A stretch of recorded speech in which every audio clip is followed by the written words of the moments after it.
Black box ज्या जागेवर असतो तो विमानाचा जो भाग आहे तो जशाच्या तसा होता.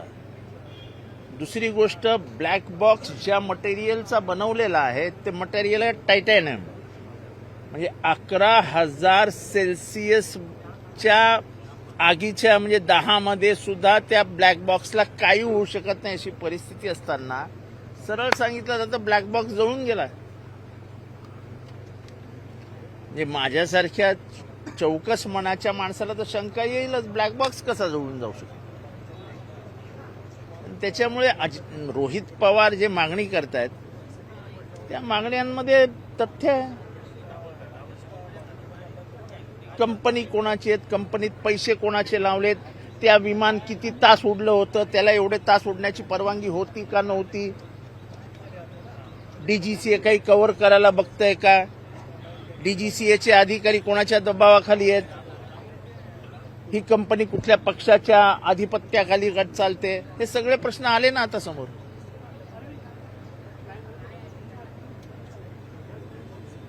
पण सर, या सगळ्या संदर्भात अजून देखील प्राथमिक चौकशी अहवाल जो आहे तो समोर येत नाहीये, त्यामुळे प्रश्नचिन्ह निर्माण होतं. जेवढा चौकशीला उशीर करतील, जेवढा चौकशी लांबवतील, जेवढ्या या खोट्या नाट्या गोष्टी सांगतील की ब्लॅक बॉक्स जळून गेला, तेवढ्या संशयाला वाव मिळण्याला जागा निर्माण होत आहेत. काल मुख्यमंत्री असं म्हटले की अनेक जण शंका उपस्थित जरी करत असले तर तुमच्याकडे काही ठोस पुरावे किंवा काही असतील. असं आहे की ब्लॅक बॉक्स जळून गेला ही माझी सर्वात मोठी शंका आहे.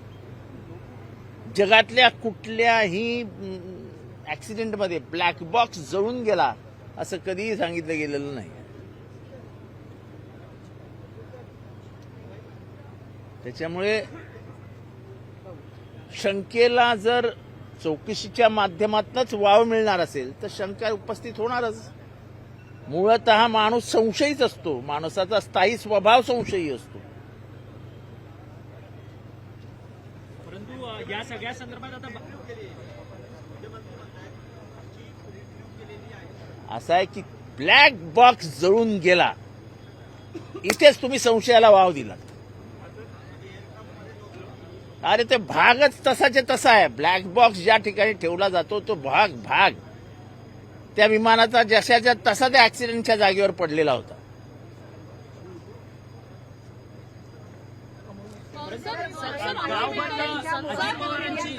अगदी विरोधकांची जी बैठक झाली त्याच्यात सुद्धा नव्हतात, मागच्या काही दिवसांपासून नव्हतात, तर का, कुठे होतात आणि का नव्हतात इतके दिवस? माझा मूड नव्हता, माझा बोलायचा मूडच नव्हता. गेले काही दिवस मला बोला असं वाटत नव्हतं म्हणून मी नव्हतो. अगदी विलिनीकरणाच्या मुद्द्यावर सुद्धा विलिनीकरणाच्या बाबतीत मला काही बोलायचं नाही, कारण का संपूर्ण प्रक्रियेत मला कधी समावेशच केला गेला. जी गोष्ट मला माहितीच नाही त्याबद्दल मी बोलू कशाला.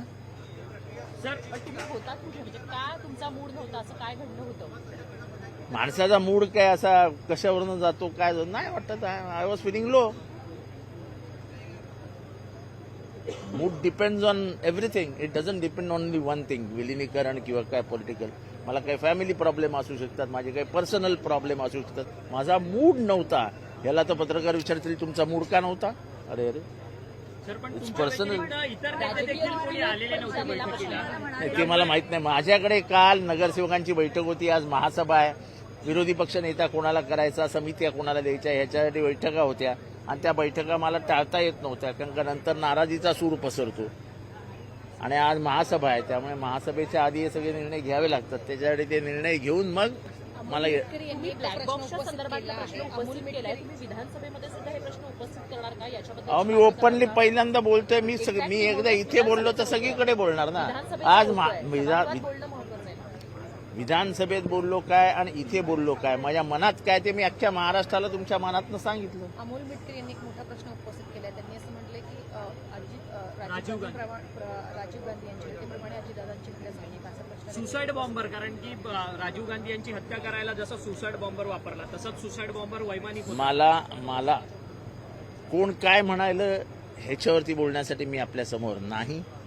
मला जे वाटतंय ते मी आपल्या समोर. काल हर्षवर्धन सपकाळ यांनी दावा केलेला आहे मुख्यमंत्र्यांनी, तर सीबीआय चौकशी नाही. ते प्रत्येकाच्या मताचा प्रश्न आहे, मनाचा प्रश्न आहे. ते का गंभीर नाहीत हे मला तुम्ही विचारू नका. सर, मुख्यमंत्र्यांनी सीबीआय चौकशी देणार असं सांगितलेलं आहे. सीबीआय चौकशीच्या नंतर या सगळ्या गोष्टी समोर येतील का? डीजीसीएच्या रिपोर्ट अंतिम रिपोर्टसाठीची काही मुदत नाही, असं आहे की deadline असली पाहिजे. रोहित पवार ज्या लाईनवर चालले आहेत, मला वाटतं ती लाईन योग्य आहे. ते बरंच संशोधन करतायत आणि त्या माध्यमातून त्यांनी पैसा कोणाचा आहे ते पहिली गोष्ट म्हणजे त्या विमानाचं माहितीच तुम्हाला देतो की त्या विमानाला भारतात उडण्याची परवानगीच नव्हती.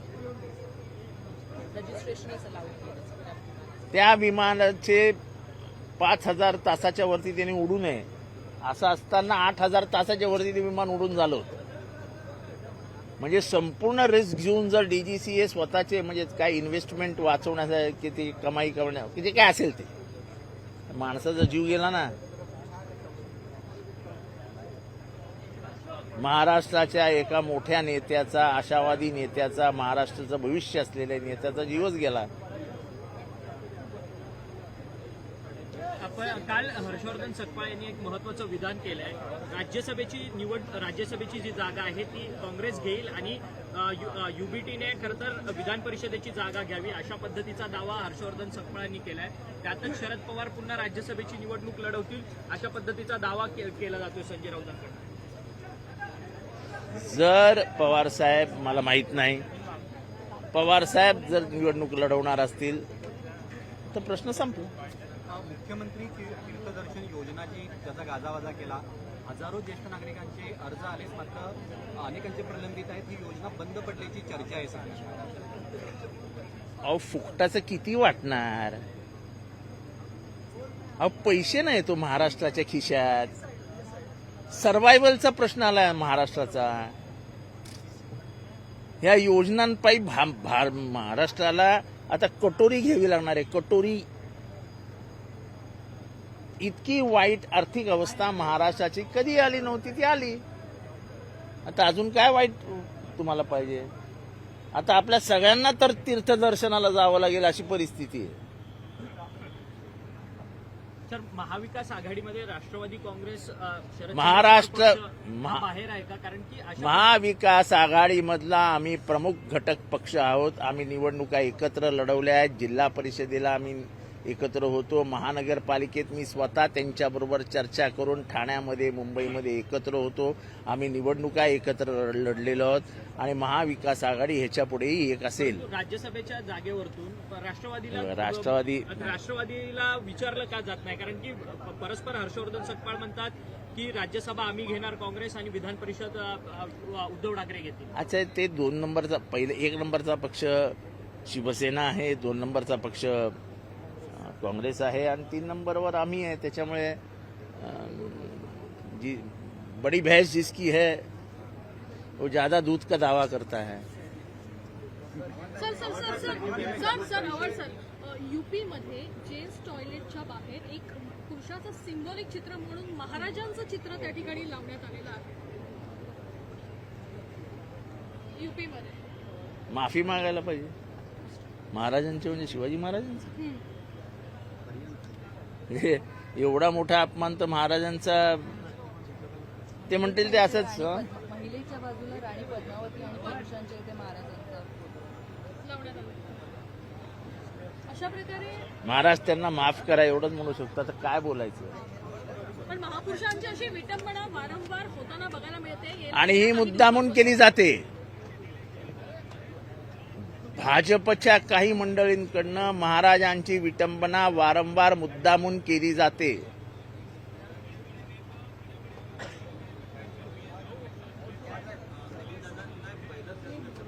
हे मला अत्यंत वाईट वाटतंय. कारण का मी जेव्हा विधानसभेत 2000 साली आलो, म्हणजे विधिमंडळामध्ये, तेव्हापासून मी अजितदादांना बघतोय. किंबहुना अजितदादांच्या सुरुवातीच्या काळापासून आम्ही अजितदादांबरोबर होतो. कारण का मी या पक्षाच्या एकंदर प्रक्रियेमध्ये 1987-86 साली आलो. तेव्हा अजितदादा पण तरुण वयातच विधानसभेत येत होते. एक असा खूप वेगाने चालणारा, खूप पटापट निर्णय घेणारा. अजितदादांचा स्वभाव वेगळा होता. ठीक आहे, मध्यंतरीच्या काळामध्ये थोडंसं वितुष्ट आलं, पक्ष वेगळे झाले, तेव्हा आमच्यामध्ये खूप वादविवाद झाले. पण तो माणूस ग्रेट होता. आता राज्यामध्ये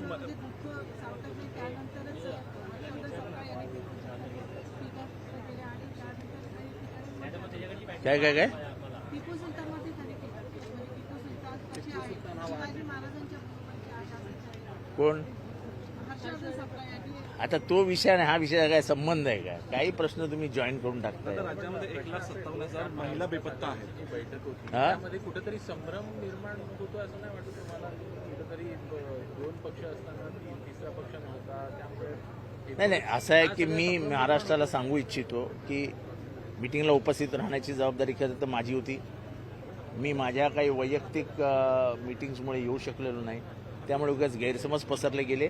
पण आम्ही महाविकास आघाडीचे घटक आहोत, घटक राहू आणि आता विधानसभेत तुम्हाला दिसेल.